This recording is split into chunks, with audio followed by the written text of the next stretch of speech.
au service de l'éducation béninoise depuis 1992, l'UATM Gaza Formation, avec ses 23 filières agréées, vous offre la revue de presse sur JS Communication. Mesdames, Messieurs, bonjour et bienvenue à la une des journaux.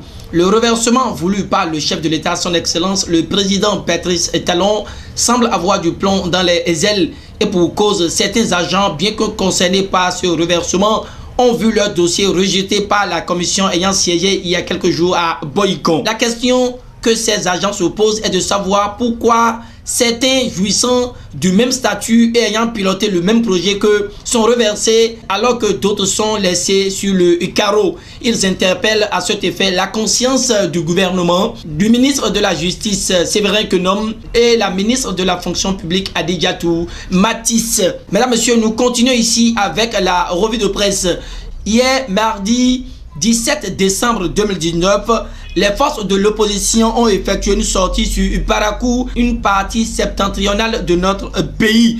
Témoin de l'événement, Matin Libre titre que c'est une sortie réussie de la résistance hier, puis révèle en manchette qu'il s'agit de la vraie rentrée politique de l'opposition.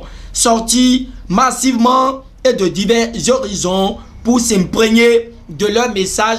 Matin Libre trouve que c'est un acte de désaveu pour un père et qu'un sort. Parakou choisit son vrai maître, conclut le quotidien. La dépêche certifie cette information et précise pour sa part que la résistance fait ville comble à Parakou. Selon l'auteur de l'article, la sulfureuse affaire dite de 3 tonnes de cocaïne en transit vers le Bénin, la hasardeuse expulsion du chef de la délégation de l'Union européenne au Bénin, la fermeture des frontières terrestres nigérianes et tous les grands dossiers de l'heure étaient au menu et furent passés au pain fin, conclut le Cana. L'élan de la démonstration de force étant pris par les forces politiques de la résistance à Parakou, le gongonneur signale que l'opposition envahira la ville d'Abomey ce mercredi. Pendant ce temps, l'Audace Info exhibe le modèle de Sébastien Germain à Javon, gage d'un homme d'État, apôtre de la cohésion sociale au service des plus démunis. À Javon, où la diplomatie du météore qui brille évoque le quotidien. La revue de presse suit allègrement son cours et aborde maintenant les analyses faites par les journaux au sujet des 3 ans du programme d'action du gouvernement. Le potentiel prend la tête en la matière et touche l'asphaltage, puis signale que c'est une grande réussite pour Talon. Le pays est en chantier avec les infrastructures modernes, ajoute le journal de Adrien à Tikpato. À sa suite, c'est Jakpata qui aborde le secteur de l'énergie avec comme preuve tangible Maria Greta II qui nous éloigne du délestage, conclut le quotidien. Libération de son côté clame que près de 2000 logements sociaux seront bientôt une réalité à Wedo. L'autre réalité à retenir dans cette revue de presse est relative à la 5e revue du programme appuyé par la facilité élargie de crédit. Le Béninois libéré en parle et confie que le Fonds monétaire international décaisse 15,917 millions de dollars pour le Bénin. C'est le fruit des réformes économiques et d'assainissement du président Patrice Talon qui force l'admiration des partenaires techniques et financiers, rapporte le matinal.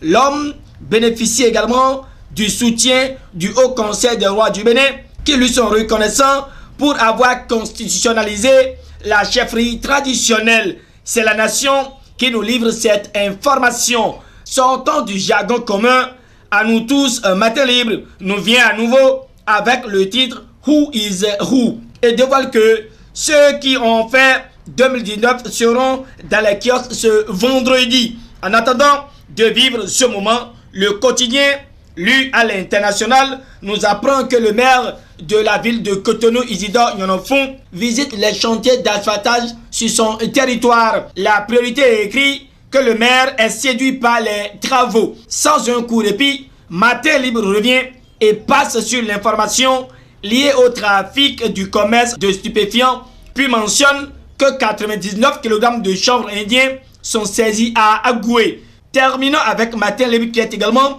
préoccupé par l'enregistrement des naissances un cas d'enfant invisible selon l'UNICEF.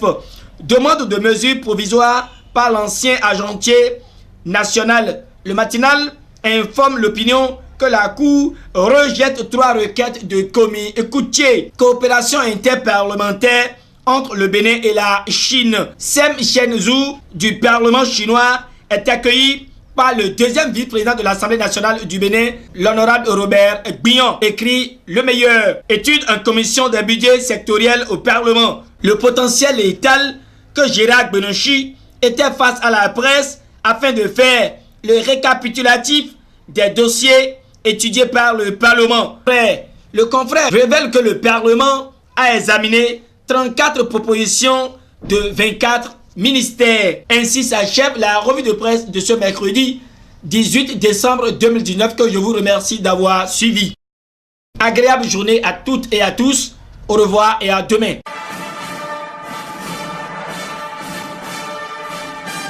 C'était la revue de presse en fait par l'UATM Gaza Formation sur GS Communication.